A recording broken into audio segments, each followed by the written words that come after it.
Olá, graça e paz, meus irmãos. Todos bem? Irmãos, hoje vamos estudar um versículo que está lá em Atos, capítulo 16, versículo 31, que diz assim, ó. Eles responderam: crê no Senhor Jesus Cristo e serás salvo tu e a tua casa. Esse versículo, meus irmãos, ele já queimou em meu coração muitas vezes. Eu já me perguntei muitas vezes o que realmente queria dizer esse versículo. Então hoje nós vamos estudar ele. A promessa de Deus é que a transformação que começa em uma pessoa possa impactar o seu lar, trazendo paz, luz e restauração. O versículo que eu acabei de ler completo diz assim: E eles disseram: crê no Senhor Jesus Cristo e serás salvo, tu e a tua casa. E lhe falavam a palavra do Senhor e a todos os que estavam em sua casa. Como eu disse, durante muito tempo eu meditei sobre esse versículo sem entender exatamente em profundidade o que ele dizia exatamente.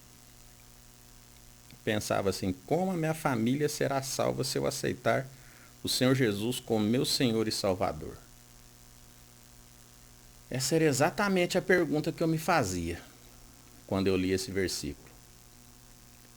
Mas o que ele quer dizer? O que realmente quer dizer esse versículo? De que forma que a gente alcança a nossa família, crendo no Senhor Jesus?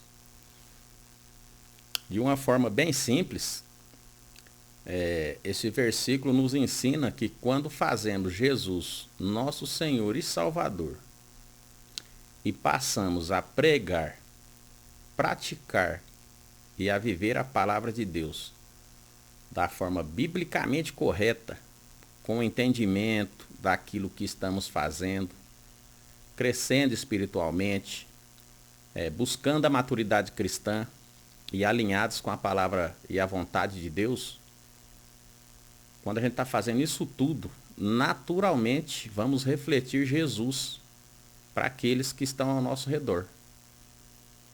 Nós vamos viver uma vida próspera, em saúde divina, uma vida alegre, numa paz que excede todo entendimento humano, sendo exemplos de retidão, justiça, amor para aqueles que vivem em sofrimento. Enfim, passaremos a ser a única Bíblia que muitos irão ler na vida, despertando inevitavelmente nessas pessoas a vontade de saber o que te faz viver desse jeito. Como que tudo que você faz ou põe as mãos dá certo? Por que seu casamento é tão próspero? Por que sua vida financeira só aumenta?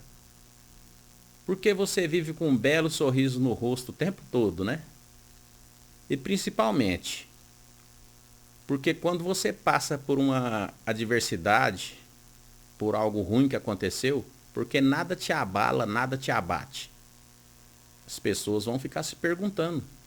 As pessoas que vivem próximo da gente, né, no nosso círculo familiar, no nosso círculo social, no nosso trabalho, elas ficam observando a nossa conduta. Aí, de que adianta, por exemplo, uma pessoa, um parente nosso, que a gente conhece desde sempre, que não tem uma boa índole, que vive dando golpe nas pessoas, vive com malandragem, dizer que virou crente, uma pessoa dessa, dizer que virou crente, ficar andando com a Bíblia debaixo do braço a semana inteira, vai para a igreja no domingo, mas continua fazendo as mesmas coisas. Continua fazendo as mesmas coisas, dando golpe nos outros, fica com mentira. Não vive o que fala. Quem vai querer parecer com uma pessoa dessa? Eu, muito tempo, tive resistência com pessoas que se diziam crentes, que eu conhecia, que vivia com a Bíblia debaixo do braço, falava uma coisa e fazia outra. Vivia dando golpe nos outros, vivia mentindo, roubava. Eu pensava comigo, eu nunca vou querer ser um crente desse jeito. Pior do que muito ímpio. Pior do que muita pessoa que não conhece Jesus. Então o que esse versículo está querendo nos ensinar? Crê no Senhor Jesus Cristo e serás salvo e a tua família. Está querendo nos ensinar que se a gente viver, demonstrar com exemplos, com o nosso estilo de vida, aquilo que a gente fala, as pessoas que estão ao nosso redor, que estão nos observando, vão querer aquilo para elas também.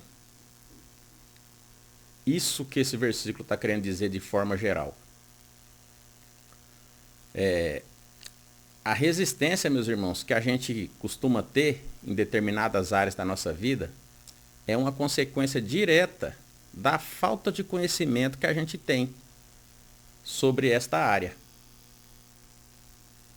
Consequência direta. A uma pessoa sábia cabe aprender em mansidão aquilo que convém para poder tomar uma decisão acertada ou emitir um juízo de valor.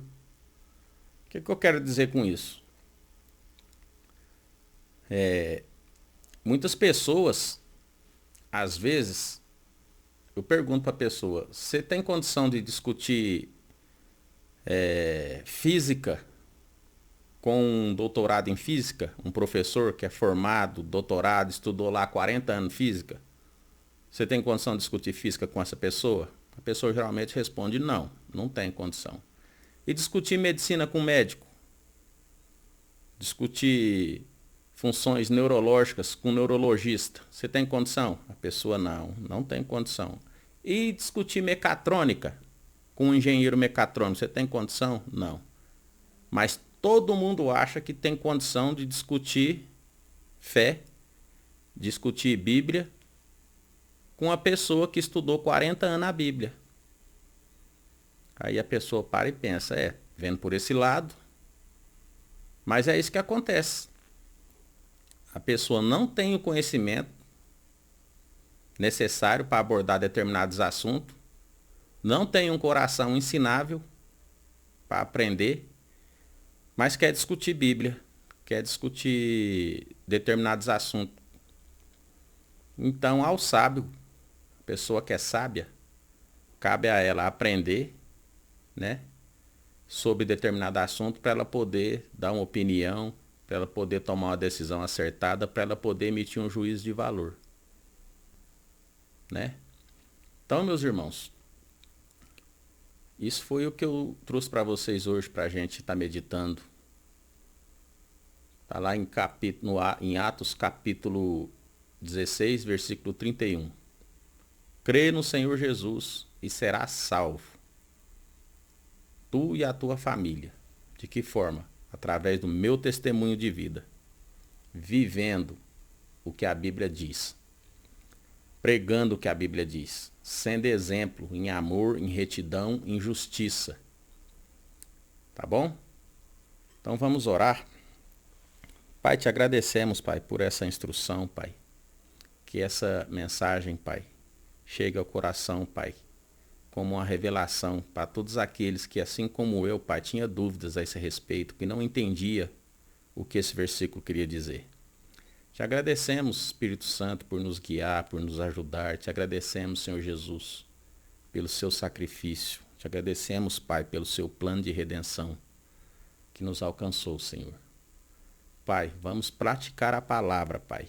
Vamos viver a palavra, Pai. Vamos ser a Bíblia, Pai, que muitas pessoas vão ler, para que essas pessoas sejam alcançadas pelo nosso testemunho de vida, para a sua honra e sua glória. Em nome de Jesus. Amém. Até o próximo vídeo, meus irmãos.